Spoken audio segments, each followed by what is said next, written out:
오창익 인권연대 사무국장과 함께하도록 하겠습니다. 어서 오십시오. 네, 안녕하세요. 예, 저희 그때 처음에 뵙고 나서 잘 지내셨는지 모르겠습니다만 여러 이슈들이 또 있어서 모셔봤습니다. 네. 참 답답하죠. 요즘에 우리 대한민국이 어떻게 돌아가고 있는지 저도 참 아침에 일어나면 너무 다이나믹하기도 한데 좋은 뉴스가 많이 없는 것 같아서. 뭐 좋은 뉴스 만들어야죠. 뭐 여태까지 예. 1945년 또는 1948년 이후의 대한민국의 역사를 보면 진짜 좋은 뉴스를 정치권에서 특히 대통령이 만들어주는 경우도 가끔 있었어요. 아, 가끔 있었습니다. 그럼요. 1998년 2월 25일부터 5년 동안 김대중 정권에서는 정말 여러 가지 놀라운 일이 있었죠. 여성부가 처음 생겼다든지 국가인권위원회가 생기고, 그다음에 국민들의 고충을 처리해주는 부서가 생기고, 국민고충처리원회, 지금 국민권익위원회로 바뀌었죠. 뭐 여러 가지 국민들에 대한 선물이 있었죠. 또 제가 높이 평가하는 건 옛날에는 생활보호 대상자라고 그랬어요. 그래서 국가가 저 위에서 가난한 사람들에게 돈 몇 푼 주는 시혜로 생각했다가 이게 법이 완전히 바뀌었습니다. 국민기초생활보장법. 그래서 받는 돈을 수급비라고 그러고 수급비를 받을 사람을 수급권자, 권리를 가진 자로 바꿨어요. 그러니까 패러다임이 완전히 전환된 거죠.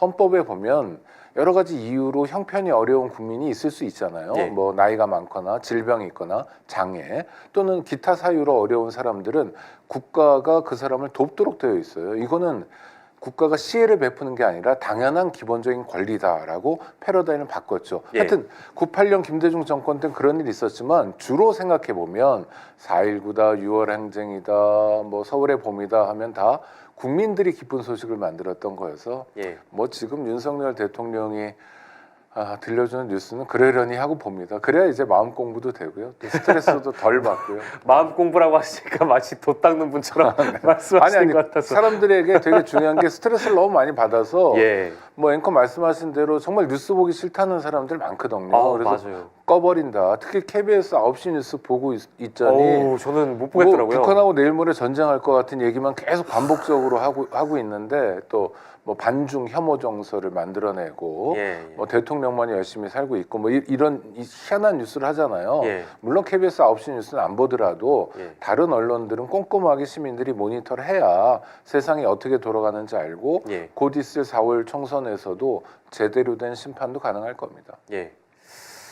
그렇다고 뭐 KBS에서 보도하는 북한 뉴스나 뭐 이런 중국 관련 소식이 중요하지 않다고 저는 생각하진 않지만 이게 어떤 거는 보도하고 어떤 거는 보도하지 않는 어떤 선택적인 보도도 많은 것 같고, 그리고 뭐 기사의 순서도 매우 또 중요한 편인데 그런 경중 없이 막 그 KBS가 보도하는 걸 보면 저 도저히 못 봐주겠어서 요즘 못 보고 있는데 또 오창익 선생님 말씀 들어보니까 그래도 좀 챙겨봐요. 저는 시간이 있을 때 가끔 KBS 9시 뉴스를 봐요. 그래서 약간 이제 영화적 상상력 있잖아요. 이런 것도 뉴스가 되다니 이 친구들 제법 진지하구나. 제법 애사심이 있구나 이런 생각을 하면서 봅니다. 저도 그런 생각을 하면서 보도록 하겠습니다. 저희 이제 기승전결이 있다 보니까 후반부에는 이성균 씨 얘기를 좀 할 거고 일단 현안부터 좀 얘기해 볼 텐데 저는 이게 사실은 2박 3일간 있었던 우리 행정부의 수장과 여당 당수 간의 갈등 분란인지 이게 갈등 조장인지 이게 쇼인지 아닌지도 모르겠는데 오창익 선생님께서도 이제 뭐 시사 방송도 많이 하시고 이제 현안을 따라가시는 분이니까 당연히 보셨을 텐데요. 이게 참 이 최근에 있었던 서천 현장에서 뭐 갈등 봉합이라고 언론들이 그 내용을 너무 주로 주목해서 본 것도 불편하고 일단 어떻게 좀 그 전체적으로 평가하시는지 좀 들어보고 싶거든요. 그러니까 뭐 쇼는 맞는데 쇼 맞습니까? 네, 그런데 어설프죠. 그러니까 이 친구들은 쇼도 잘 못하는구나. 쇼도 자기 위주로 하는구나. 몇 가지 제가 겪은 거 말씀드릴게요. 제가 2004년 5년 노무현 정권 때 검경 수사권 조정위원회 위원이었어요. 그래서 8개월 동안 한 주는 경찰청, 한 주는 대검찰청에 가서 회의를 했고요. 제가 회식도 빠지지 않아가지고 늘 한 번은 경찰청장, 한 번은 검찰총장이 주재하는 저녁 식사도 하고 그랬습니다. 물론 뭐 회의를 한 밤 10시까지 했을 때는 아니었지만 그럴 때 보면요, 한번 저녁 식사를 먹고 약주도 하고 반주도 하고 헤어지는 장면을 제가 유심히 지켜봤는데 너무 신기해가지고요. 서초동의 좁은 골목이었어요. 예. 제일 먼저 가는 사람은 검찰총장이겠죠. 뭐 당연하겠죠. 예. 검찰총장이 갔을 때 총장 말고 예. 차장과 모든 검사장급들이 예. 그 차를 향해서 90도로 인사했습니다. 정말 조폭처럼. 어. 그래서 야, 이 사람들은 이렇게 사는 건데 정말 놀랍다. 너무 신기하잖아요. 근데 예. 그때 제가 무슨 이렇게 촬영한다든지 하는 걸 못 했는데 예. 그런 걸 했으면 정말 대박이었을 텐데. 아. 두 번째는 더 놀라운 건 예. 총장이 갔잖아요. 예. 그다음 순위 차장이 갈 때 아. 똑같이 나머지가 다 인사합니다. 어휴. 그리고요. 대검찰청에 보면 무슨 부장이라고 하는데 부장이 되게 높아요. 예. 뭐 기획조정부장, 마조부장, 마약조직범죄부장, 뭐 강력부장이 있는데 이런 부장도 서열이 있더라고요. 아, 비중 있는 대로. 아니 그러니까 뭐 위계가 있는 것 같아요. 아, 예, 뭐 예, 1부장, 2부장, 3부장씩으로 자기들끼리 예. 우리 밖에서 볼 때 아무것도 아니고 유치한데 똑같은 부장 같은데 각자의 서열이 있군요. 네네. 아. 그 순서대로 차를 타고 가고요. 나머지는 또 90도 인사합니다. 허. 그래서 퇴근하는데 한 10분쯤 걸리는 거예요. 한 대 좁은 골목이니까 한 대 와서 한대 가면 쓱 가고 90도 인사하고. 네, 기다렸다가 또 가면 90도 인사하고 또 예. 가고. 예. 그러니까 한동훈 씨가 예. 윤석열 대통령을 30분 동안 기다리고 90도 인사를 했잖아요. 그렇죠. 그게 저는 너무 이해되는 거예요. 이게 몸에 배어 있는 거거든요. 당연한 거구나, 그죠? 자, 그 현장이 어디죠? 서천 화재 화재 참사 예, 현장입니다. 예. 그때 상인들은 대통령 만나지도 못하고 예. 2층에 기다린 건지 감금인지 하는 상태였어요. 예. 그다음 끝난 다음에 분통을 터뜨렸잖아요. 도대체 뭐냐? 왜 우리 고통당하고 있는데 와서 쇼를 하냐였는데 예. 한동훈 비대위원장이 30분 동안 대통령을 기다렸다고 했죠. 예. 예, 30분 중에 20분만 털어서 2층에 올라가서 만약에 상인들을 만났다면 어땠을까요? 좀 달랐죠. 그렇다면 참사 현장에 가서 그래도 국민을 위로하려는 마음이 한쪽이라도 있구나라고 싶을 텐데 예. 그러지 않았습니다. 예. 오로지 대통령만 30분 동안 기다렸어요. 예. 그래도 되는 사람들인 거예요. 이해가 안 되죠. 예. 이런 부분도. 전 전혀 이해 안 또 하나 에피소드. 예. 대검 4층인가에 강당이 있었습니다. 대검찰청에. 예. 거기서 언젠가 토론회를 했어요. 예. 장관은 법무부 장관은 강금실 장관이었고 예. 검찰총장은 송광수 총장이었어요. 노무현 정권 때입니다. 예, 제가 예. 그때 토론자로 오라 그래서 한번 갔었는데 예. 엘리베이터가 두 대가 있어요. 뭐 A, B, 1, 예, 2호기가 있는데 예. 어떤 엘리베이터를 타고 제가 올라가는데 예. 갑자기 2층에서 세우는 거예요. 예. 내리래요. 아니, 국장님 내리라고 했다고요? 저만이 아니라 여러 사람이 다 내리라고요? 그래, 내리라고 누가 그래서 오시는구나? 내렸어요. 예. 되게 황당하긴 했죠. 근데 전 또 호기심이 있어서 뛰어서 다시 1층으로 가봤어요. 예. 그때 그 엘리베이터에 장관하고 총장을 태우는 거예요. 아, 검찰총장. 네. 근데 놀라운 게 제가 예. 엘리베이터 두 대가 있다고 그랬잖아요. 예, A, B가 있다고 했잖아요. 만약 의전을 제대로 할 거면 그럼 한 대를 세워놨다가 태우면 되잖아요. 그렇습니다. 그리고 한 대는 그냥 그 방청객이랄까 예. 필요한 사람들이 타고 다니면 되잖아요. 보통 그렇게 하죠. 예. 그게 아니라 예. 도중에 세우는 거예요. 그거 내리라고 한다? 네, 그 놀랍지 않습니까? 이런 의전이? 야. 그러니까 자기 총장, 뭐 장관은 검사 출신은 아니었지만 예. 이 아니면 눈에 들어오지 않는 거예요. 와.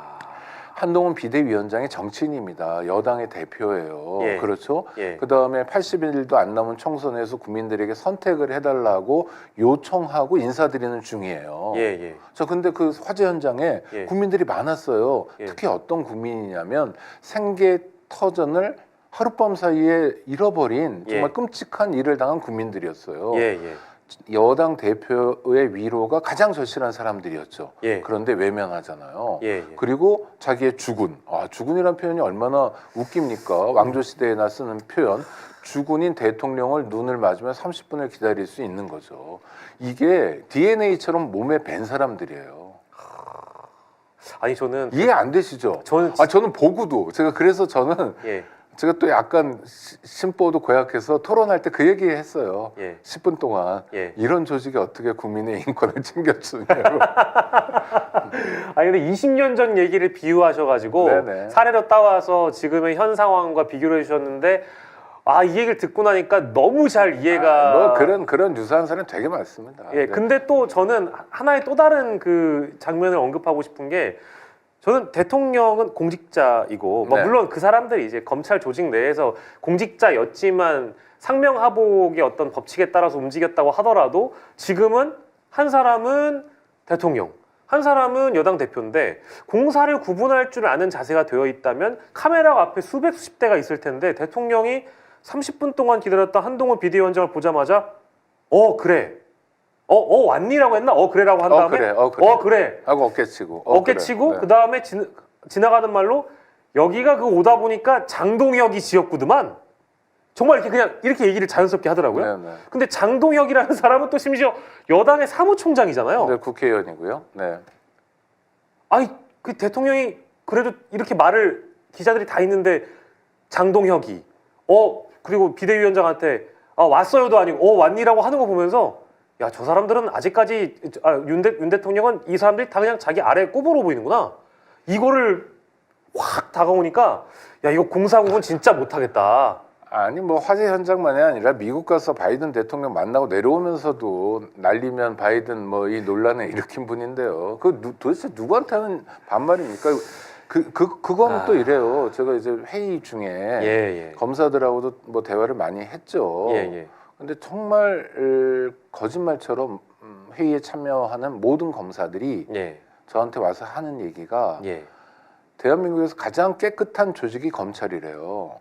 그래서 뭐 바보도 아니고 미친 거야 이런 생각이 들었는데 그래서 제가 검찰을 이해하기 시작했어요. 이 사람들은 어떤 사람들인가 책도 썼어요.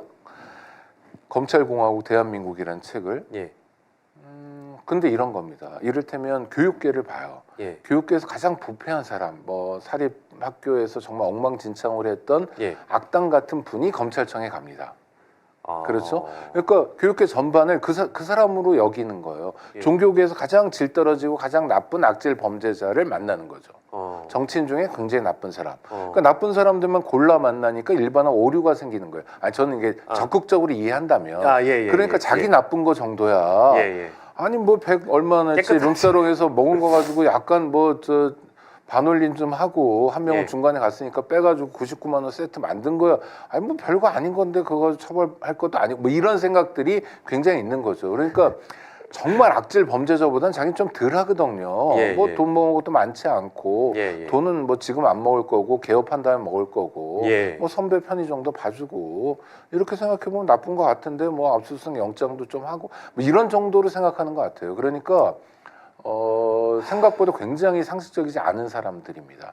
그 사람들 중에 한 명이 대표적인 사람이 윤석열 대통령이고 한 사람은 여당 대표를 하고 있으니까 참 심각하죠. 그런데 검사 출신 정치인들 중에서도 홍준표 씨 같은 경우에 보면 좀 기괴하다 싶긴 하지만 그래도 많이 국민들이 가까이 왔거든요. 눈치를 보는 편이죠. 왜냐하면 정치를 통해서 30년 가까운 세월 동안 그래도 학습을 한 거예요. 국민이 얼마나 무서운지를 알고 그 과정을 거치면 그래도 나아요.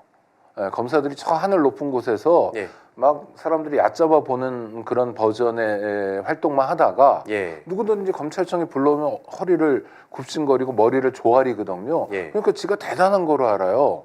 그 상태에서 정치를 하니까 위험한데 그러나 국회의원 선거도 치러보면 뭐 시장 가서 정말 예쁘게 보여야 되고 잘 안 맞지만 맞춰가는 거잖아요. 왜냐면 엄중하니까 국민의 심판이라는 게 이런 걸 좀 겪었으면 되는데 이런 것도 못 겪고 정치 초년생이 갑자기 하다가 대통령이 돼버렸고 그 다음에 어떤 사람은 얼결에 법무부 장관 하다가 여대 비대위원장이 됐으니 뭐 말할 것도 없죠. 그렇죠. 그런 모습이 나타나는 거예요. 의심도 안 하고. 근데 이제 아무리 그렇다고 하더라도 이게 뭐 저는 조금 놀란 게 뭐 방송 보다 보니까 요즘에 진중권류 평론가들이 많아져서 아니 대통령하고 비대위원장이 현장에 가는 건 너무 당연한 거 아니냐. 이 화재 현장이고 참사 현장인데 근데 그 맥락을 이제 디테일로 들여다보면은 두 분 다 일정이 없었던 상황에서 간 거였고 심지어 한동훈 비대위원장은 대통령을 만나려고 기다렸던 거고 실제 갔는데 그 참사 피해자들이나 상인들은 만나지도 않았다고 하고 거기서 주목받았던 거는 두 사람이 약수하고 뭐 봉합한다는 얘기만 줄창 들리니까 국민들 입장에서는 이거 뭐 사진 찍으러 간 거야 만 거야 라고 생각하는 게 너무 상식적이잖아요. 근데 이제 그 장면들을 저는 보면서 진짜 이 사람들이 아무리 그래도 그렇지 역대 뭐 물론 모든 정치인이 어떻게 했는지 다 사례를 비교할 수 없지만 참사 현장을 봉합쇼로 이용한다는 거는 이거는 그냥 인간인 이상 할 수 없는 일이다라고 저는 봤는데 그냥 앞서 설명하신 그런 후천적인 뭐랄까 선천적인 그런 배경 때문에 그럴 수 있다 정도로 우리가 받아들여야 되는 겁니까? 그런 DNA 검사 DNA 때문에 그럴 수 있을 거다. 공감 능력이 없다. 받아들이면 안 되죠. 그러니까 기본적인 자질이 없는 사람들이죠. 일단 인간에 대한 기본적 이해 없죠. 한동훈 씨가 대통령을 깊이 존중한다고 그랬는데 깊이 존중해야 될 사람이 대통령이 아니라 국민이잖아요. 국민에 대한 기본적인 존중도 없고 예의도 없는 아주 나쁜 태도입니다. 특별히 나쁜 건 심각한 고통을 당한 사람들을 그저 쇼를 위해서 외면하고 동원했다는 거예요. 자, 2층에 상인들이 기다리고 있었는데 자료 화면들을 보니까요. 경찰하고 몸싸움하는 대목이 나와요. 못 가게 하는 거죠. 그러면 그거는 대통령 기다리고 기다리라고 속이고는 대통령 눈에 띄지 않게 하려고 감금한 거예요, 사실상. 저는 대통령의 쇼를 위해서 피해 상인들을 감금한 중대한 사건이라고 생각합니다. 감금은 범죄고요. 이런 일을 벌이는 게 어떻게 가능한가? 그랬더니 저희 사무실 동료가 그러시더라고요. 아예 엊그제 국회의원도 입 틀어막고 끌어내는 사람들이 힘없는 상인들한테는 뭘 못하겠냐고. 그러니까 국민이 완전히 무시당하고 있는 거예요. 화가 나죠. 진중권 씨는 그 사람 그런 언급하고 싶진 않아요. 요새 많이 꼬부라져 있는 것 같아요. 근데 저는 그래도 하여튼 그런데 참사 현장이 자기들 정치 쇼의 무대로 쓰이면 안 되는 거고요. 참사 현장에 가서 해야 될 일이 뭡니까? 피해자 만나서 위로하고 그다음에 대책을 마련하고 정말 손이라도 잡아주고 그래서 뭐가 대통령이 내 손을 잡아줬다 뭐가 달라지겠어요. 그러나 그 피해자나 또는 그걸 지켜보는 국민들은 그래도 국가가 살아있다. 끔찍한 일을 당하긴 했지만 그래도 제기할 수 있는 발판이 국가 지원을 통해서 마련될 수 있겠구나 이런 기대를 하는 거예요. 그리고 제기에 힘을 얻는 겁니다. 그런데 그러지 않았잖아요. 정말 몹쓸 일이고요. 이거 우리 오랫동안 기억해야 될 사건이라고 봐요. 그 2년 동안 사실 이제 참사라는 게 참 여러 차례 발생했고 그 참사라는 거는 물론 천재지변적인 성격들도 분명히 있어서 일각에서는 아니 그런 홍수나고 불나고 하는 거를 대통령이 대통령 책임이야? 라고 얘기하는 분들도 더러 있거든요. 근데 그걸 다 떠나서 사후에 어떻게 대통령이 국가 원수로서 이 국민들을 위로해주고 보듬어 주는가가 그 대통령의 역할이잖아요. 근데 너무 반복적으로 참사 피해자들을 외면하는 게 또 반복이 되는 것 같아서 이것도 어쨌든 굉장히 큰 사건이고 270개가 넘는 그 점포가 전소했다고 하면 이분들한테 생계잖아요. 그러면은 만나서 단 5분이라도 같이 그 모여있는 공간에 가는 게 그렇게 어려운 일일까? 라고 생각을 못 한다는 건 이건 내 잘못이 아니잖아. 라는 그런 판단 때문에 그런 걸까요? 아니요. 그냥 안중에 없는 거예요. 그러니까 참모 중에 누가 대통령이 예정에 없는 행사를 한 건 저는 그건 좋은 일이라고 봐요. 왜냐하면 밤에 화재가 일어났으니까 즉각적으로 달려간 거는 너무 좋아요. 대통령이 해야 될 일을 모처럼 한 거예요. 근데 문제는 화재 현장을 쇼의 무대로 생각하고 달려갔다는 게 문제인 거죠. 이건 정말 심각한 거고요. 대통령 책임이냐 아니냐 따져볼 필요가 있습니다. 왜냐하면 이태원 참사 같은 경우에 정말 대통령 책임이고요. 용산으로 이전 안 했다면 경찰 활동을 그런 식으로 지휘하지 않았다면 결코 일어나지 않을 일이었죠. 또 하나 서천시장에서의 화재는 정확한 원인을 찾아야 되지만 이런 거예요. 이성균 배우의 죽음도 마찬가지인데 대통령이라는 존재 또는 경찰청장이라는 존재가 왜 중요하냐면 도지사도 마찬가지입니다. 어떤 걸 강조하느냐에 따라 달라져요. 그러니까 정말 이런 일은 일어나면 안 된다. 안전이 최고다. 안전을 우선해야 된다. 이런 얘기 굉장히 강조하잖아요. 그럼 공무원들이 그런 쪽으로 움직입니다. 안전 진단을 하고 특히 겨울철에 화재가 취약하니까 화재 위험은 없는지 정밀하게 점검하고 이런 활동들이 진행되는 거고 안전에 대해서 대통령이 얘기하지도 않고 전혀 관심도 없어요. 마약 수사만 강조해요. 또는 다른 정치적인 어떤 꼼수만 부리려고 그래요. 그럼 어떻게 되면 공직사회 전체가 이완됩니다. 안전을 위한 활동을 하지 않는 거예요.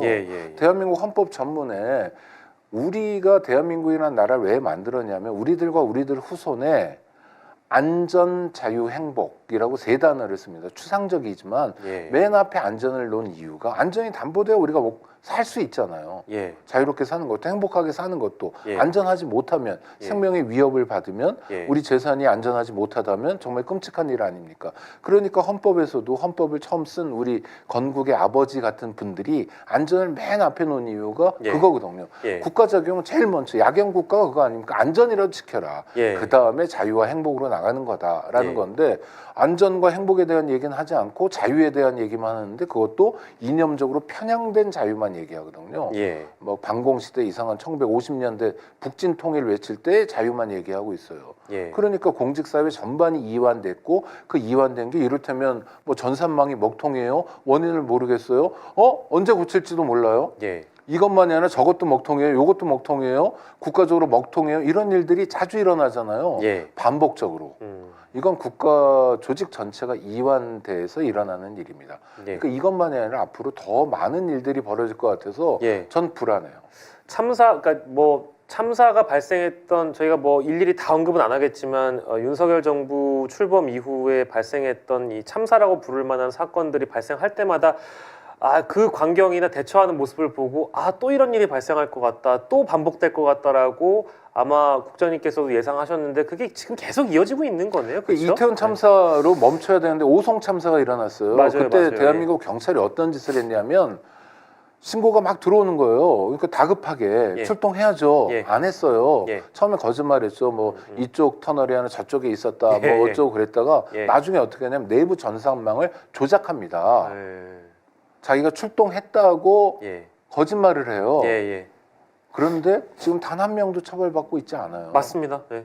이태원 참사도 마찬가지고 네. 오송도 마찬가지고. 아니 이태원 참사는 그래도 뭐 형식적일지 모르지만 네. 구청장하고 경찰서장이 구치소도 구속되고. 잠깐 갔다 오긴 했지만 예.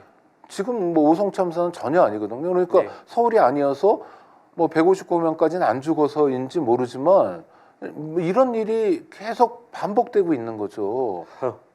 이게 국가입니까? 이게 정부입니까? 이러려면 대통령을 왜 했죠? 라고 묻고 싶은 거예요. 예, 저도 뭐 완벽하게 동의하고 사실 인물별로는 대통령과 비대위원장이 있었습니다만 이 서천 현장에 사실 책임자라고 부를 수 있는 지자체장은 김태흠이고 네. 그리고 또 그 자리에는 행안부 장관이 같이 갔기 때문에 저희 잠깐 뭐 시작하면 사진 보여드렸습니다만 저 행안부 장관 이것도 사실은 저희가 같은 맥락에서 얘기할 수 있는 내용이긴 합니다만 행정안전 주무부처 장관이 대통령이 그 먹거리동 1층에서 거기 상인 회장 1분 갔다 왔다고 하더라고요. 네네. 뭐 인터뷰 들어보니까 상인 회장은 그 자리에 1분 있다가 빠졌고 다 보니까 거기 그 서천 충남 지역에 다 정치인들이에요. 거기 모아놓고 뭐 지역을 대통령께서 특별재난지역으로 검토하겠다 뭐 이런 얘기를 하니까 이상민 행안부 장관이 박수를 치고 웃었나 봐요. 근데 그거를 대통령실에서는 사진 자료라고 위에 올려놨다가 또 부끄러우니까 지우고 그게 또 남아가지고 보도가 되고 이랬단 말이죠. 좀 묻기도 참 제 민망합니다만 저 행안부 장관의 태도는 또 어떻게 저희가 봐야 될까요? 아니 그러니까 뭐 형님 아니면 난 장관도 못하는 사람이니까 형님이 말씀하신 뭐든지 좋아요. 뭐 이런 태도죠. 답답하고요. 행안부 장관도 이제 나이 환갑 넘은 사람인데 처신을 생각해야 되고 당장 아니더라도 나중에 뭐 손주들이 자료 사진 보고 우리 할아버지가 얼마나 부끄러운 사람이었는지 하면서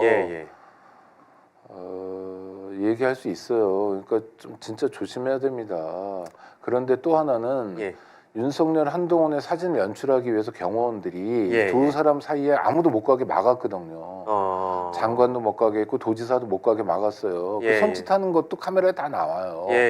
그러니까 이 사람들은 뭐 쇼도 어설프고 도대체 뭘 하려고 알겠어요. 뭘 하려고 하는지는 알겠는데 그거는 정말 정치인으로서 금도를 한참 넘은 것만이 아니라 사람이면 그러면 안 됩니다. 맞습니다. 그리고 김태흠 도지사는 사진이 아니라 아예 영상으로 박제가 돼 있는데 어제 뭐 OBS, YTN 막 촬영한 영상을 보니까 상인 회장이 이제 그 2층 어디 그 상인들 원래 감금 각 표현하셨던 전 감금이라고 그 공간 앞에서 그 기자들 질문을 합니다. 대통령이 뭐라고 하시던가요? 그럼 보통 얼마나 면담을 그러니까 1분도 안 됐을걸요? 뭐 한 몇십 초? 이렇게 얘기를 하는데 뒤에서 막 김태흠 도지사가 기자들을 제지하면서 이런 인터뷰 하면 안 되지. 다 설명을 했는데 왜 대통령이 뭐 상인들 위로 안 한 것처럼 얘기를 하냐라고 도지사가 나서서 상인회장을 가로막고 말 끊고 막 그렇게 제지하는 모습은 또 어떻게 평가해야 되겠습니까?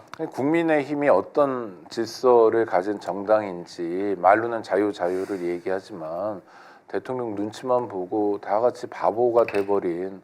근데 이 사람들이 또 총선 끝나고 대통령 힘 빠지고 뭐 지금도 뭐 대통령이 저는 힘이 있다고 생각하지는 않지만요. 예. 그런 상황이면 뭐 앞장서서 대통령을 욕하고 조롱하고 비판하겠죠. 슬퍼요. 그런 현실이. 예, 충남도지사 김태흠 얘기까지 저희가 좀 해봤고, 이건 뭐 이제 정치 공학적인 측면이고, 정치 앞으로 이제 그 전망을 하는 얘기여가지고 이 얘기는 좀 짧게 하겠습니다. 저는 뭐 한동훈, 윤석열 두 사람의 갈등이 봉합되고 뭐고 간에 민생에 이게 뭐 얼마나 큰 우리 국민들의 삶에 얼마나 도움되는 주제인지 잘 뭐 와닿지가 않는 주제여서 하지만 중요한 얘기이기도 해서 앞으로의 어떤 권력 암투 싸움 이런 향배를 이제 예측해 보는 거니까 뭐 갈등이 봉합됐다고 봐야 될까요? 국장님은 어떻게 전망하세요? 전 갈등이 없었다고 생각합니다. 애초에 없었고? 네, 네.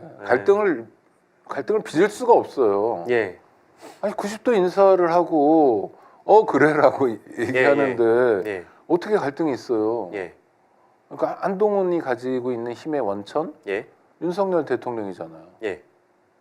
어떻게 갈등하죠? 무엇으로 갈등하죠? 갈등하는 척하는 거죠. 왜냐하면 예. 조중동을 비롯한 보수 언론에서 계속 걱정을 해줬거든요. 여당의 총선 걱정을. 예. 그것도 참 희한한 태도인데 예. 여당 총선 걱정을 해주니까 뭔가 화답해야 될 것 같고 예. 또 TK 쪽은 아니지만 TK를 제외한 거의 모든 곳에서 이렇게 하면 선거 못 치른다. 이건 뭐 수도권은 뭐 하나도 안 된다. 강남 정도만 된다라는 위험 신호가 자꾸 들리니까 뭔가 화답해야 될 것 같고 예. 그래서 한두 마디 했던 거죠. 예. 그래서 뭔가 좀 다르다. 예. 뭔가, 차별화? 네. 뭔가 대통령에 대해서도 저 쓴소리를 좀 하는 사람이다. 예. 라는 이미지를 가져보려고 했던 거죠. 예. 근데 이제 본질은 김건희 여사 문제라고들 많이 언론들은 분석을 하고 있고 실제로 뭔가 이렇게까지 갈등 봉합되는 연출을 두 사람, 뭐 대통령실과 국민의힘이 했다면 어제 오늘 인터뷰에서 기자들이 묻는 질문에 한동훈 비대위원장이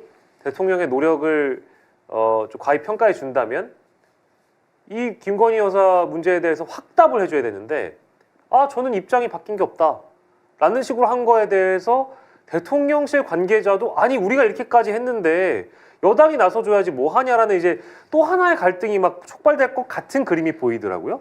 그럼 그거는 쇼라고만 단정할 수는 좀 어려울 것 같다라는 생각이 좀 들거든요. 그러니까 지금 국면에 저 깊은 속내는 모르겠어요. 대통령하고 여당 비대위원장이 어떤 통화를 하는지는 모르겠는데 예.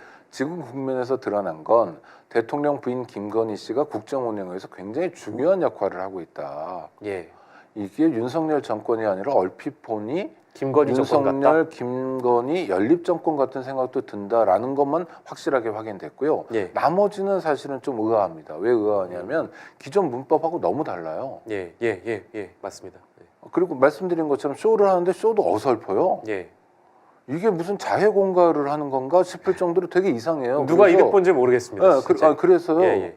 아니 그러니까 텍스트가 있으면 텍스트를 해석할 때 예. 보통 자기 눈으로 보잖아요, 사람이. 예. 그럼 뭐 국민적 눈으로 쳐다본다면 국민적 상식으로 볼 텐데 예. 그 상식이 통하지 않아요. 예. 아주 기괴해요. 예. 서천시장 마찬가지죠. 예. 가서 위로한다고 가놓고는 관객을 모독하고 피해자를 모독해버려요. 그럼 피해자들이 막 원성을 터뜨려요. 그러면 득표에 도움이 됩니까?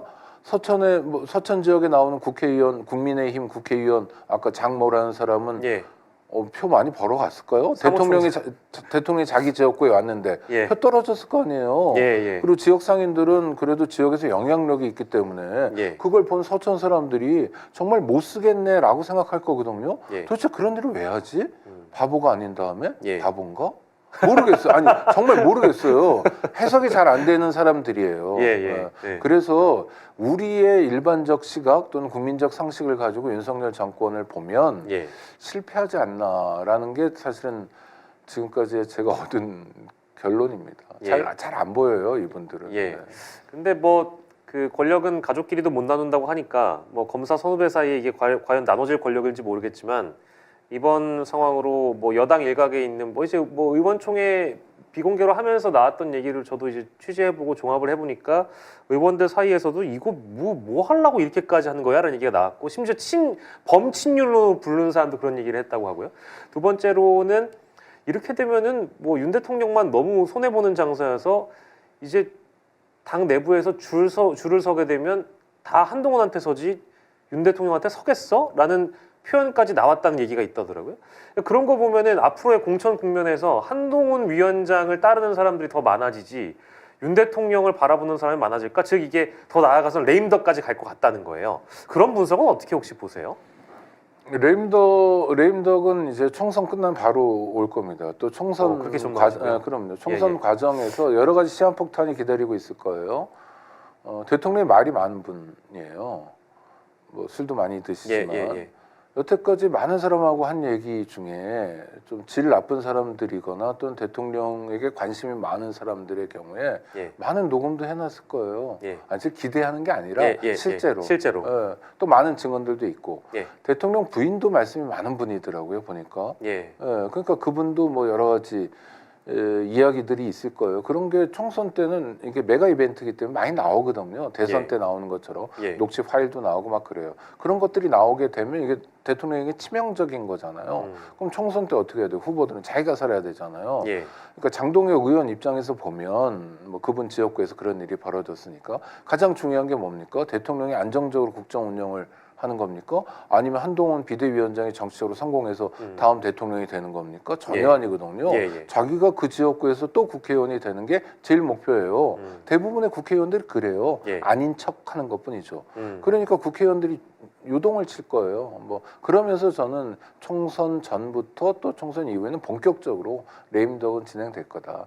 대통령 힘으로 막지 못할 겁니다. 그러니까 이번 갈등으로 드러난 게 대통령의 위치가 위태로워지진 않을까라는 인식을 받은 분들도 덜어 있을 거고, 설령 이렇게 간다고 하면 국민의힘의 총선에 지금 좋을 만한 영향을 끼칠 만한 이벤트가 이번 건 아니었기 때문에 표 떨어지는 소리가 들린다라고 그렇기 때문에 이렇든 저렇든 총선의 악영향이어서 아무리 조중동에서 갈등 봉합 뭐 이런 얘기를 한다고 하더라도 총선의 악재인데 이걸 털어내고 뭐 총선 승리를 국민의힘이 주장한다? 다들 좀 가당치 않은 소리라고 받아들이고 있는 것 같아서 그 총선 이후의 상황이 아무튼 더 뭐랄까 좀 예상하기가 쉬워지는 상황이 된 것 같아요. 제가 조언할 건 아니지만 만약 국민의힘이 총선에서 그래도 의석수를 늘리려면 대통령 부분은 아무것도 안 해야 되거든요.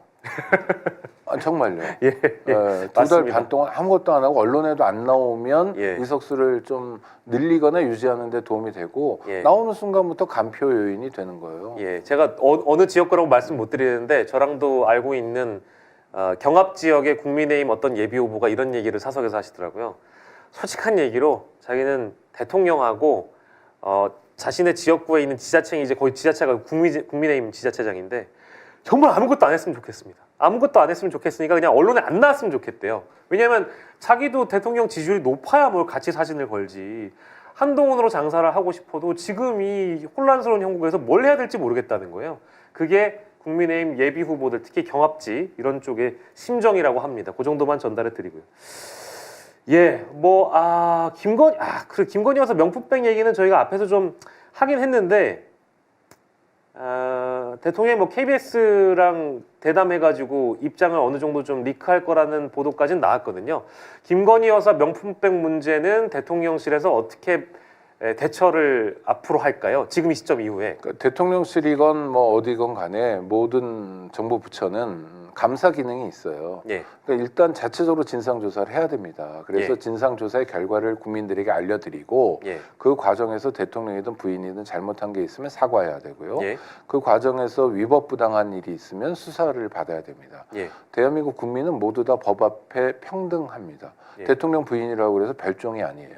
대통령도 내란 외환의 죄가 아닌 다음에는 임기 중에 소출을 안 할 뿐이지 대통령도 법 앞에 평등한 존재예요. 그러니까 법 앞에 평등하다는 헌법 11조의 기본이 확인되느냐 아니냐를 지켜봐야죠.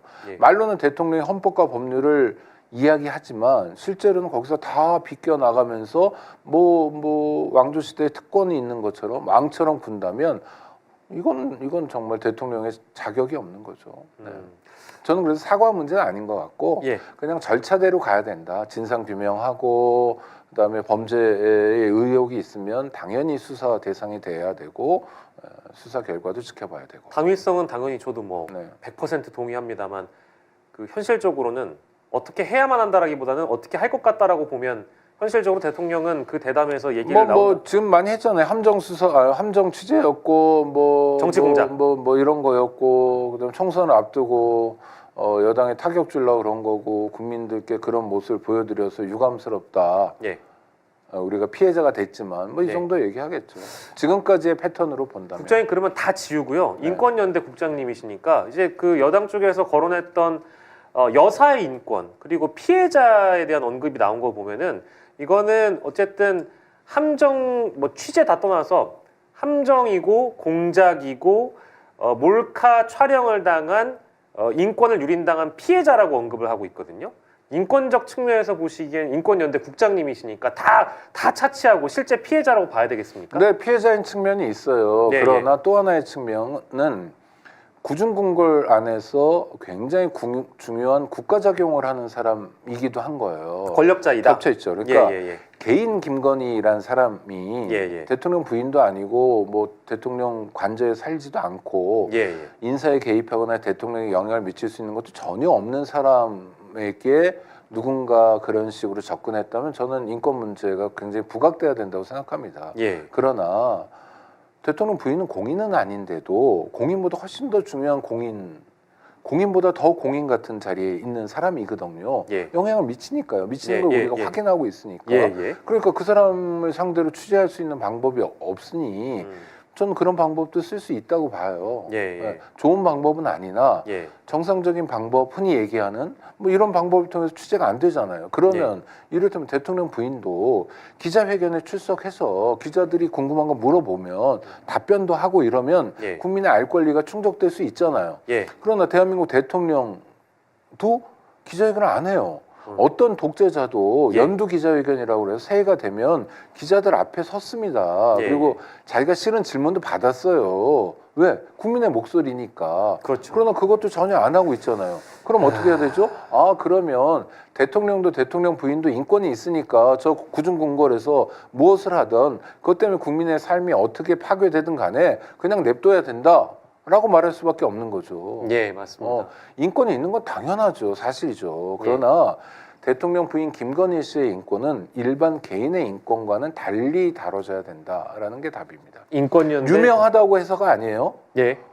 이성균 씨는 유명하죠. 예. 그러나 공인은 아니에요. 맞습니다. 네, 그러나 이 권력 작용을 구체적으로 하고 있고 그게 반복적으로 확인되고 있는 공인보다 더 공인의 지위에 있는 사람이기 때문에 예. 그의 인권은 대통령 임기 중에는 멈춰 있다고 보는 게 맞다. 예. 네. 인권연대 사무국장에서 확실하게 정리를 해주셨습니다. 이선균 씨 얘기를 해볼 텐데요.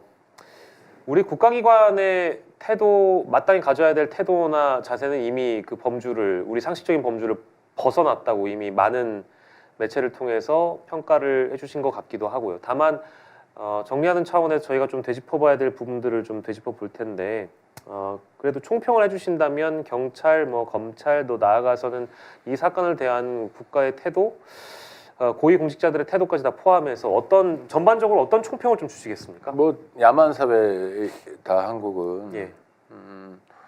그 국가 권력이 한 개인을 죽음으로 내모른 거예요. 낭떠러지에 서게. 그래서 계속 뭐 등을 밀어버린 거하고 다르지 않죠. 자, 이성규 씨가 마약 했나요? 모르죠. 검사를 했죠. 예. 4번이나 검사했는데 다 예. 음성이에요. 그럼 안 한 거예요. 예. 뭐 증거로 말하는 거니까 어떤 사람의 제보가 있었을 뿐이지 제보야 마음대로 하는 거죠. 안 한 거예요. 그럼 예. 어떻게 해야 되죠? 무혐의 해야 돼요. 예. 근데 무혐의 처분하지 않았어요. 왜냐하면 세계적인 배우니까. 예. 세계적인 배우를 공개 소환해서 공개 수사를 했는데 무혐의로 처분해야 된다. 지드래곤도 그랬죠. 예. 또 그 전에 유아인 씨의 경우에 어떻게 했냐면 2번이나 구속영장을 청구했는데 기각됐어요. 예. 그러니까 이 사람들은 유명인의 마약 사건을 통해서 뭔가 공치사를 하고 싶은데 번번이 실패한 거예요. 그러니까 무리하게 한 거죠. 그래서 녹취록을 뭐 유출한다거나 한 했던 거예요. 그러니까 자기들 공을 세우려고 엉뚱한 짓을 했다. 그게 아주 끔찍한 잔혹한 짓을 했다는 거. 또 하나, 만약에 마약을 했다 쳐요. 모르지만 그러면 이성균 씨가 받을 처벌은 뭐였을까요? 초범이기 때문에 구속도 안 됐을 거고요. 아마 제일 많이 받아야 징역 1년에 집행유예 2년 정도? 그것도 상한이. 그 밑에일 가능성도 굉장히 높아요. 만약 했다고 양성이 나왔다 치더라도. 그러면 실제로 감옥에서 하루도 안 사는 범죄잖아요. 그것 때문에 이성균이랑 개인이 당해야 될 고통은 너무 크거든요. 저 위약금 물어야 될 게 100억이 된다 뭐 이런 얘기도 있었잖아요. 그뿐만이 아니라 대중의 사랑과 신뢰로 먹고 사는 대중 연예인이니까 뭐 앞으로 인생이 없다시피 할 거 아닙니까? 그러니까 한 개인이 받아야 될 고통은 구체적이에요. 그러나 국가 공동체가 얻을 이익은 별로 없어요. 이성균 씨가 마약을 제조했다면 좀 달라요. 그렇죠. 공급책이었다면. 근데 아니 제조 만든 거예요. 제조하고 또는 유포하는 공급책이라면. 그래서 이성균 씨가 동료 영화인들에게 마약을 막 나눠줘가지고 이성균이랑 악당 때문에 뭐 다른 사람들도 마약을 하게 된다. 또 됐다. 이런 상황이라면 저는 정말 응징해야 된다고 봐요. 그것도 아니에요. 근데 왜 이렇게 건드려요? 왜 이렇게 사람 못 살게 굴어요? 공 세우려고 그런 거죠. 결과적으로 실적 때문이다. 그 공이 뭐냐면, 자, 이성균 씨 집은 강남이래요. 그 사건이 벌어졌다는 유흥업소도 강남이래요. 그럼 어디서 수사해야 됩니까? 강남경찰서에서 하거나 서울지방경찰청에서 해야 되겠죠. 강남경찰서가 하거나 서울지방경찰청에 마약수사대가 있어요. 인천지방경찰청보다 큰 조직으로 있어요. 총경이 대장이니까. 그런데 인천지방경찰청에서 했어요. 여기도 마약수사계가 있어요. 대는 아니고 계. 계장이 이제 경정계급입니다. 일선경찰서 과장계급이에요. 좀 작은 조직이에요. 여기서 했어요. 왜 관할도 아닌데 하죠? 제보가 오면 넘겨주면 되잖아요. 그렇죠. 넘겨주기 싫었어요. 왜? 이성균. 이성균이라는 이름을 듣는 순간 돌아버린 거예요. 흥분하죠. 그래서 어땠냐면 제보자가 인천지방경찰청에 출두해서 조사받는 시간하고 L 배우가 세계적 배우 40대 남성 L 배우가 마약 수사로 수사를 받는다는 보도 사이에 시간차가 3시간밖에 안 나왔어요. 이건 실시간이에요. 오자마자 바로 이성균이라는 이름 듣자마자 기자한테 카톡 보낸 거죠. 그럼요. 실시간이에요. 야, 이거 월척이다. 보도가 3시간 후니까 기사를 써야지 보도가 나오잖아요. 뭐 그 시간까지 포함하면 그냥 거의 동시간대 흘려준 거예요. 그럼요. 월척이다 했겠거든. 또 하나. 그러니까 나쁜 사람들이죠. 인천지방경찰청장 김희중 씨라는 사람이에요. 이 사람이 직전에 했던 일이 뭐냐면 행안부 경찰국장이에요. 행안부 경찰국장. 네, 경찰국 설치 때문에 경찰관들이 막 항의하고 그랬었잖아요. 중요한 자리에 있었네요. 그러니까 정권이 이뻐할 만한 자리여서 딱 하나 승진시켜서 보내준 거예요. 인천지방경찰청장으로. 그동안 어땠냐면 이 사람이 차기 경찰청장이다라는 얘기가 많았어요. 근데 인천지방경찰청장이 치안 정감자리인데, 그러니까 큰 무궁화 3개예요. 치안 정감만이 치안 총감인 경찰청장이 될 수 있거든요. 법상 그래요. 그럼 후보들이 여럿 있습니다. 경찰청 차장, 서울경찰청장, 뭐 경찰대 학장, 경기남부청장, 뭐 부산청장 여럿 있어요. 인천청장도 있고. 근데 대부분 누가 되냐면 서울청장이나 경찰청 차장이 돼요. 그러니까 승진하는 자리가 정해져 있어요. 거기까지 온 사람이 이제 올라가는 거예요. 그런데 인천청장이 경찰청장이 된다는 소문은 뭐냐면 정권에서 밀어주니까 얼마든지 가능한 일 아니냐. 그러니까 약간 조급함 같은 게 있었겠죠? 몸이 달아 있었겠죠? 어쩌면 내가 경찰청장이 될 수도 있네? 근데 이성균이에요. 그러니까 조직 전체가 제가 경찰을 좀 아는 사람으로서 감히 말씀드리면 미쳐 돌아간 거예요. 왜냐하면 인천지방경찰청에서 일하는 총경이나 경정들 입장에서는 자기 청장이 경찰청장이 되면 자기도 따라갈 기회가 생기거든요. 승진할 기회가 생겨요. 인천지방경찰청에서는 경무관 승진도 거의 안 나와요. 인천이 수도권이긴 하지만 서울청에 비해서 굉장히 인사에서도 밀립니다. 이런 게 사실 정해져 있어요. 왜냐하면 인사가 대충 점수로 가고 뭐 학교 졸업할 때 몇 등이었냐부터 해가지고 쭉 어느 지역을 다녔냐에서 정해지거든요. 그러니까 경찰청장을 하는 사람은 대부분 예상이 돼요. 서장도 뭐 서울에 어느 서장을 해야 되고 뭐 이런 게 있어요. 좀 인사의 문법이라는 게 있는 거예요. 조직이 한 14만 되다 보니까. 근데 인천청장이 되면 어때요? 놀라운 대박이 터지는 거예요. 인천지방경찰청 직원들 입장에선. 김석기 씨라고 지금 국회의원 하는 사람이 알죠. 있습니다. 이 사람이 서울경찰청장이었다가 이명박 정권 때 갑자기 경찰청장이 됐어요. 와, 대박이죠. 그때 일어난 일이 뭡니까? 용산 참사. 용산 참사입니다. 용산 참사 15년이 됐죠? 2009년이니까. 용산 참사가 왜 일어났냐? 농성을 시작하자마자 하루 만에 서울경찰청장이 무리하게 진압하라고 그런 거예요. 강경진압이 그러니까 있었고. 사람들이 죽었죠. 경찰관도 죽었어요. 맞습니다. 똑같은 일이에요. 눈에 뭐가 베이지 않는 이상한 상태가 돼버린 거예요. 그러니까 그러지 않아도 눈에 뭐가 안 뵐 텐데 인천지방경찰청이라는 조건에다가 경찰의 공치사, 경찰의 업적을 세우고 싶은 마음을 보태니까 이성균 사망이라는 끔찍한 일로 이어진 거죠. 또 하나 정권에서는 어떠냐면 한동훈 법무부 장관 과하다 싶은 얘기가 나올 정도로 마약 수사라고 그랬어요. 뭐 1년 내내 마약 얘기 많이 했죠. 아니, 과하면 안 되거든요. 수사라는 게 두 마리 토끼를 쫓는 거예요. 하나는 범인 검거, 실체적 진실의 발견이라는 게 있고요. 두 번째는 뭐냐면 적법 절차 원리가 있는 거예요. 막 과하면 안 되거든요. 그럼 이성균 배우처럼 억울한 희생이 있을 수 있어요. 수사라는 게 무서운 작용이니까. 그러니까 정말 앞뒤를 살피면서 해야 되거든요.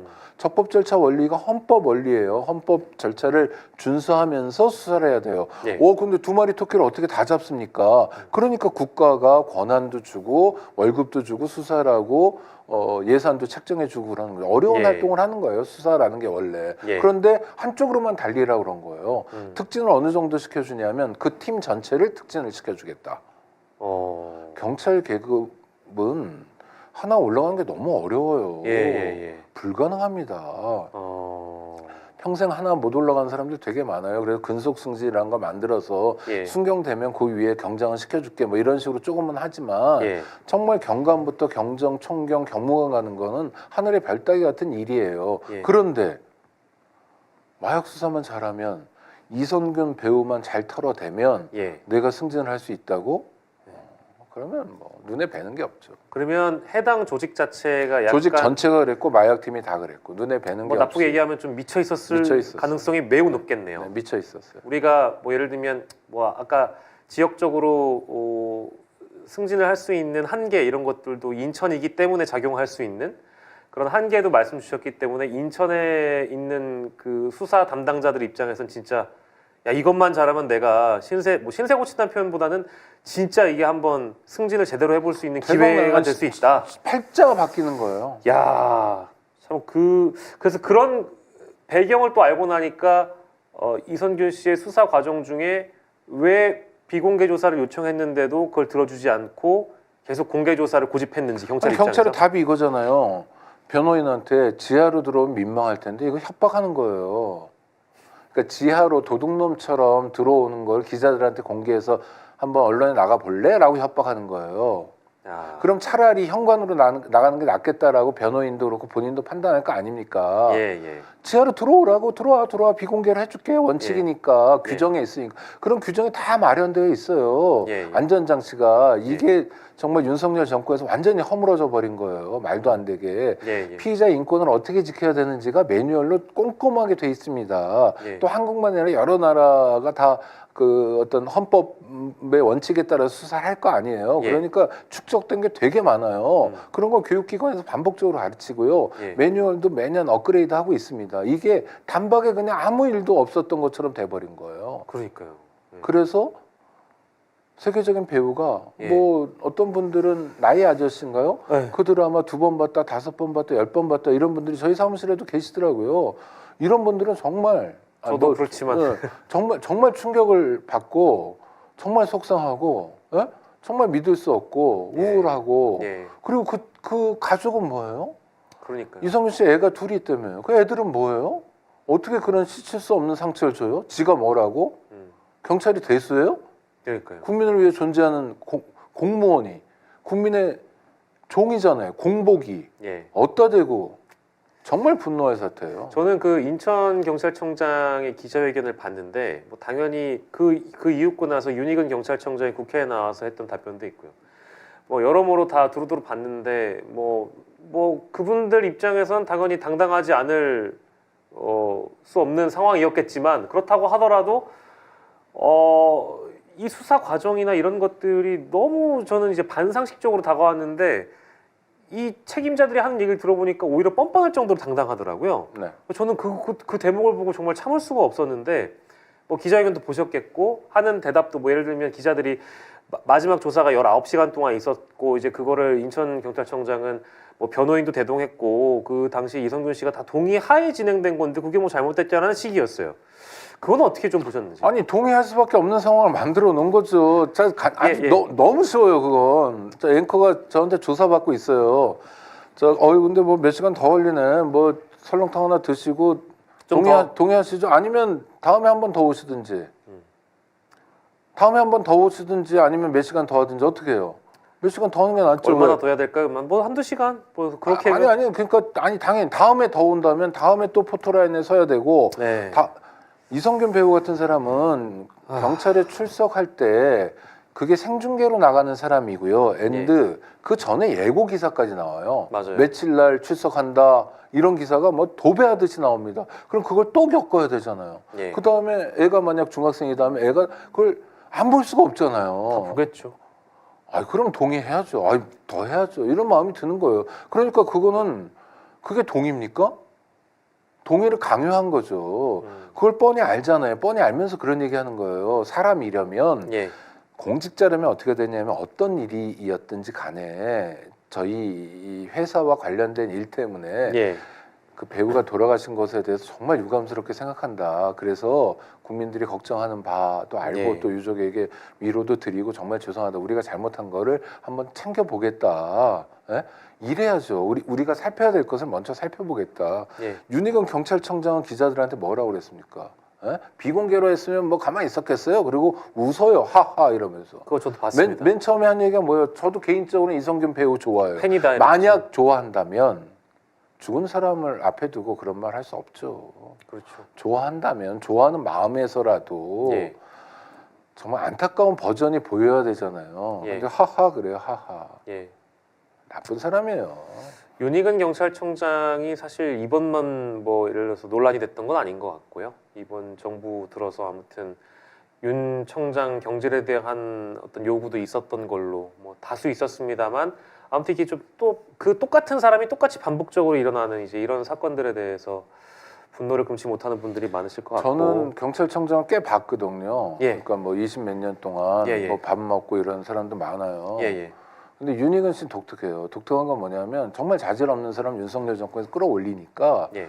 기본적으로 자질이 있어야 돼요. 리더십이라는 게 있어야 돼요. 예, 예. 예? 예. 그래서 윤석열 대통령이 취임 당선 때 얘기했듯이 부하들 뒤에 숨지 않겠습니다. 뭐 맨날 숨지만 그런 자세가 필요하거든요. 근데 이 사람은 그냥 얼결에 된 거예요. 특히 이태원 참사 때 집에 가야 될 사람을 대통령이 이제 명주를 붙여주니까 정말 역사적인 역대급 청장이 된 거예요. 그 전에 뭐 어청수 청장도 광우병 촛불 때 좀 심했고 뭐 그런 사람들이 있어요. 조현호 청장도 뭐 왜 그럴까 싶고 뭐 이런 대목들이 쭉 있었는데 여태까지 모든 사람을 능가할 정도로 역대급 정말 경찰청장, 저질 경찰청장이에요. 충성하지 않을 수 없는 사람을 데려왔다라고 보시는 거네요. 그렇죠. 윤희근 씨 입장에서는 진짜 뭐 고속 승진을 시키고 그리고 원래 이 사람이 정보 경찰을 오래 했어요. 예. 정보 정보 경찰이 일제 때 고등 경찰 같은 거 생각하면 되거든요. 그러니까 그런 기질도 좀 있는 것 같고. 제가 만나서 얘기를 한 번도 해본 적이 없고 인천 경찰청장 김희중 씨나 경찰청장 윤희근 씨를 제 기억에는 없어요. 하여튼 5m 안에서 본 기억이 없어요.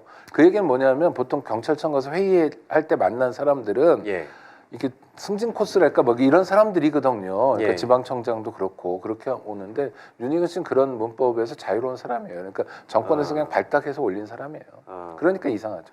근데 이제 뭐 얘기가 또 다시 돌아갑니다만 윤희근 경찰청장이나 이제 그 아까 인천 경찰청장이나 사무국장님께서 짚어주신 대로 참 이 문제의 본질을 제대로 보지 못하고 오히려 더 뻔뻔하게 대중 앞에서 우리는 잘했다라는 식인 사람인데 이런 일이 있을 때마다 이것도 어쨌든 참사의 한 종류였잖아요. 우리가 많은 참사를 앞에서 얘기했지만 근데 이런 일을 겪고 나면 인사권자, 대통령, 장관 이제 이런 사람들이 꼭 이런 일에 연루됐던 논란이 된 인사들을 승진시켜주거나 오히려 영전시켜주거나 그 자리에 그냥 자리를 보존시켜준단 말이에요.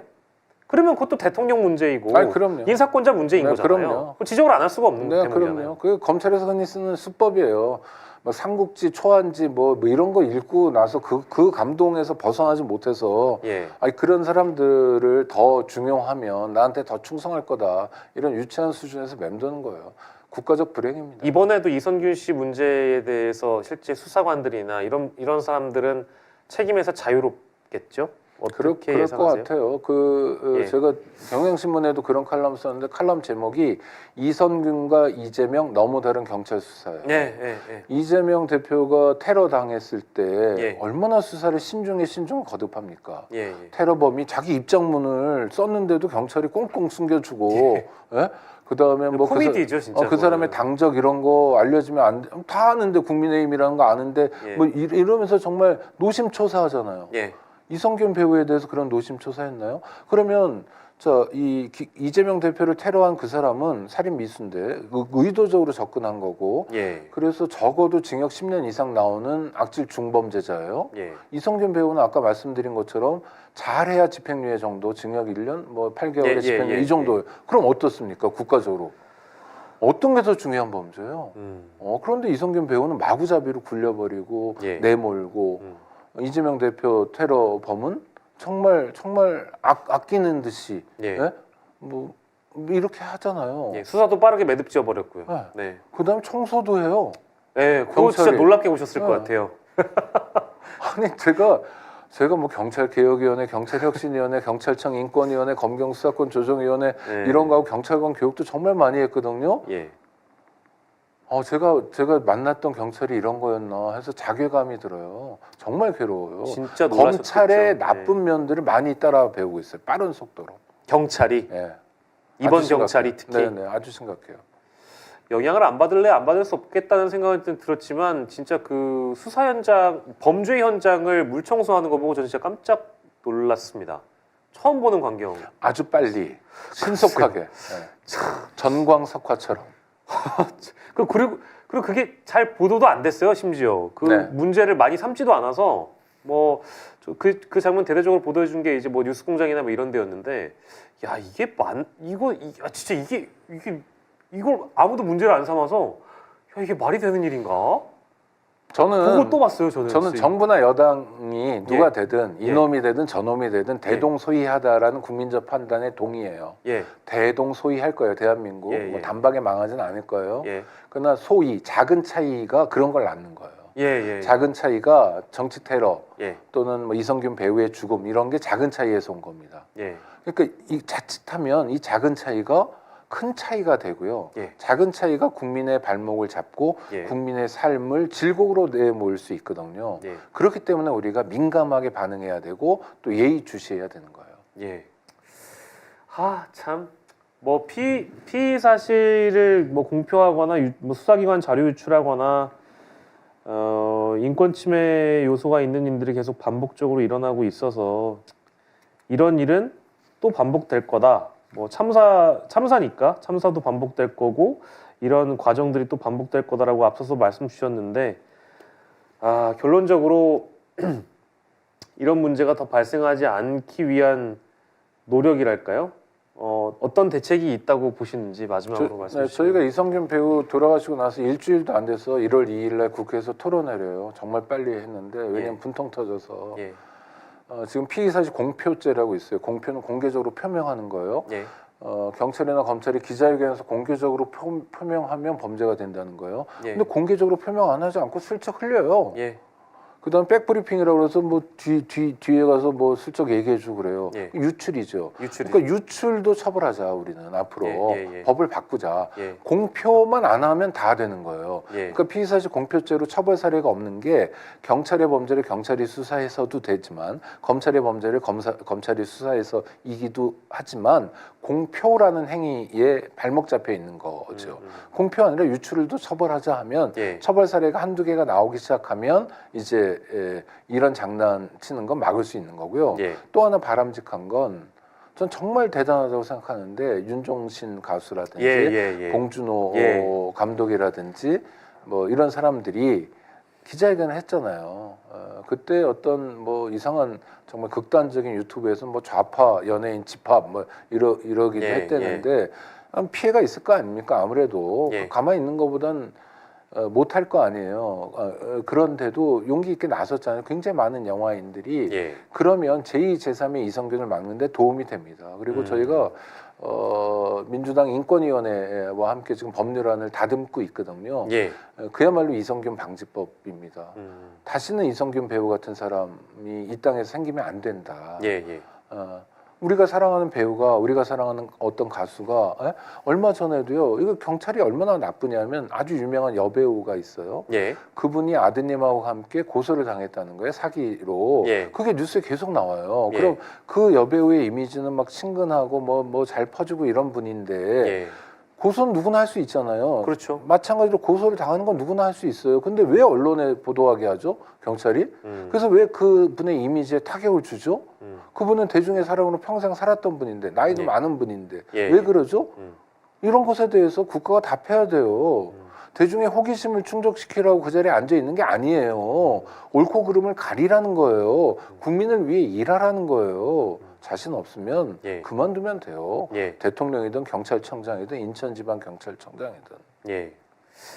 뭐 업데이트 될 만한 현황 하나만 저희가 짚고 마무리하도록 하겠습니다. 이게 좀 저도 재밌게 본 장면인데요. 그 최근에 압수수색 건이 하나 있었는데 저기 인천 경찰청의 마약 수사기를 경기 남부 경찰청이 압수수색했는데 이거는 뭐 이제 오랜 경험이 있으시니까 어떤 내막이를 좀 판단하시는지. 뭐 압수수색은 일종의 쇼니까 우리가 이런 정도로 성의를 보인다. 그리고 인천지방경찰청의 사건이니까 다른 지방청에서 한다. 예. 근데 중요한 건 인천지방경찰청에서 경기남부경찰청에게 의뢰했다는 거예요. 기사 검색하시면 나옵니다. 의뢰. 저희를 압수수색 해주세요. 저희를 수사해 주세요. 저 그 대목은 못 봤는데 우리 좀 들어와 달라. 압수수색 들어와 달라. 그러니까 이 사람들에게는 국민이 정말 우스운 거예요. 서천에 가서 그런 쇼를 하면 통할 거라고 생각하는 그런 태도. 경기 남부경찰청에서 압수수색을 하면 뭔가 투명하게 잘잘못을 따질 거라고 국민들이 믿어줄 거라고 생각하는 그 오만. 예. 어디서 그런 걸 배웠어요? 정말 건방지기 짝이 없는 태도. 이것도 검찰한테 배운 겁니까? 그럼요. 네. 야, 이 진짜 놀라운 일이네요. 예, 쇼다. 이것도 쇼라고 저희가 정리하겠습니다. 예, 오늘 늘 말씀도 좀 재밌게 해주시고 참신한 시각으로 바라봐 주시고 여러분들이 늘 아셔야 되는 얘기들을 해주시는 분입니다. 오창익 인권연대 사무국장과 함께 목요일 11 순서 함께 해봤습니다. 후생님 고맙습니다. 네, 고맙습니다. 고맙습니다.